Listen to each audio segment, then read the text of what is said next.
Huzurlu bir gün dileğiyle herkese merhabalar arkadaşlar, kanalıma hoş geldiniz. Sizler için yepyeni harika paylaşımlarla geldim. Kanalımın değerli izleyicileri Gökhan ve sevgilisi Yağmur sesinden harikalar dolu sevgi fotoğrafları geldi.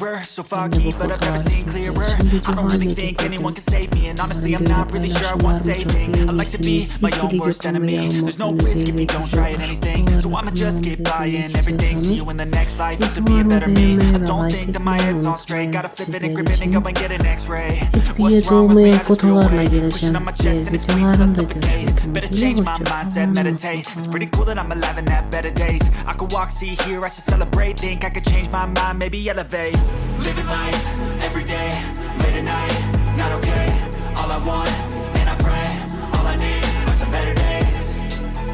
Yeah, all I need are some better days. Cause all I want, and I pray, I believe in the better days. I'm kinda stuck between a rock and a hard place. Do I work hard, or live at my pace? You're only young once, yeah that's all great, but I also want a future where I'm okay. Living life is doing lots of cocaine. Wait no, it's living with no shame. Wait no, it's sleeping in on Sundays. I guess it's different for each of us and that's okay.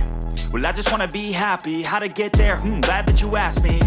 I think it's different for everyone. Some of us need work, others need fun. Some of us need purpose to overcome. But try to do what you love when it's said and done. Cause there's so many differences in each of us. Trust your gut, it can show you what you want.